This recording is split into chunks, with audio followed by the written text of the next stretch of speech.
현이가 엄마 손을 잡고 병실에 들어선 것은 그때였다. 많은 사람들이 바라보자 현이는 어리둥절한지 엄마 쪽으로 뒷걸음질 쳤다. 현이야, 이분들은 모두 아빠 친구분들이야. 인사해야지. 그러자 현이는 입을 다물고 가만히 서 있기만 했다. 현이야, 그러면 아빠한테는 인사해야지. 은경이 침대에 앉아있는 이토벤을 가리키며 말했다. 그러나 현이는 자기를 바라보고 있는 아빠한테 눈길을 주지 않았다. 사람들이 가져온 화려한 꽃다발에 관심이 쏠린 듯했다. 분위기가 어색해지려는데 어디선가 음악 소리가 나기 시작했다. 경쾌한 트럼펫 연주곡이었다. 사람들은 모두 음악 소리가 나는 쪽을 바라보았다. 이토벤이 CD 플레이어를 튼 것이었다. 그러자 현이는 아빠의 존재를 인식한 듯했다. 아빠? 그 소리는 분명 현이의 목소리였다. 어느 틈에 이토벤 앞에 선 현이가 아빠를 부르고 있었다. 현이는 분명히 이토벤을 똑바로 쳐다보고 웃었다. 현아, 우리 현이가 왔구나. 이토벤은 침대에 내려 아이를 힘껏 안았다. 아이도 싫지 않은 표정이었다. 그러고는 음악에 맞춰 몸을 흔들었다. 아이도 즐거운지 환하게 웃었다. 이토벤은 아이를 바닥에 내려놓고 양손을 잡고 음악에 맞춰 몸을 흔들었다. 아이도 고개를 흔들며 다리를 굴렀다.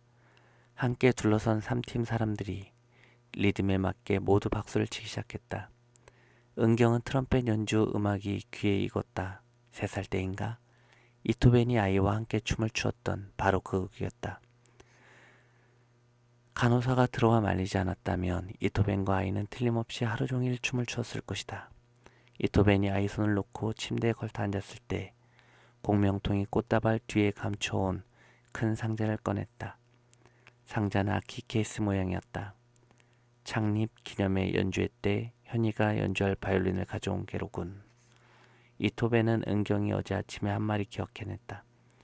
양 대리님이 그러는데 회사에서 현이가 바이올린을 선물하고 싶대요.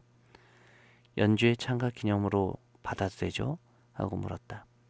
공명통이 상자를 이토벤에게 건네주었다. 열어보세요.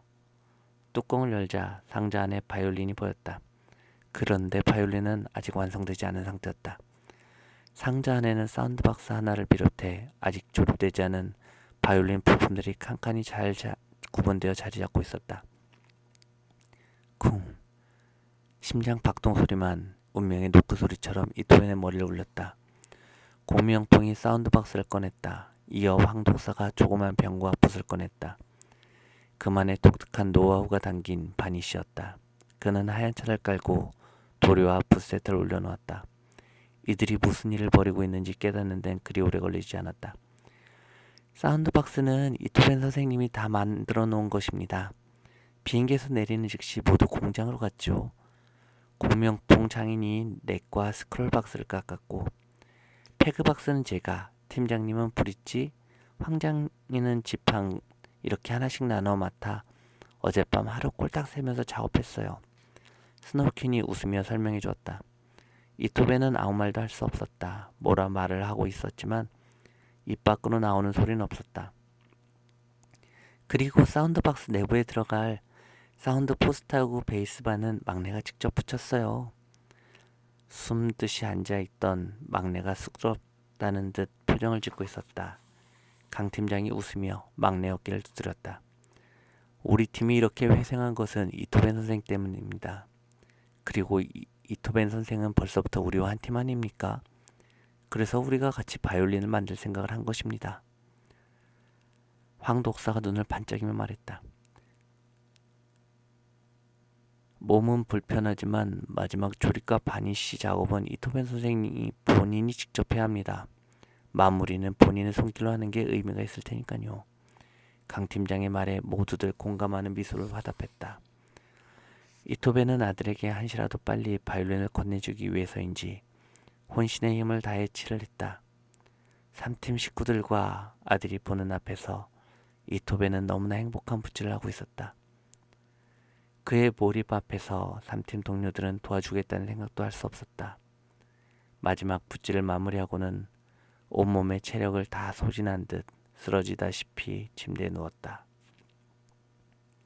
아이와 아내, 3팀 동료들 모두 돌아간 저녁, 거칠이 마르기를 기다리면서 이토벤은 아들에게 쓰는 일기를 적었다. 1월 20일. 사랑하는 아들아, 오늘 너의 방문은 아빠를 참으로 행복하게 해주었어. 나는 너에게 행복을 주지 못했는데 너는 아빠에게 최고의 기쁨이 되었구나. 얼마 전 아빠는 죽음의 문턱까지 다녀왔었다. 육체적으로도 정신적으로도 너를 위한 바이올린을 완성하지 못한 채 공장에서 쓰러졌지. 그런데 기적이 일어났어.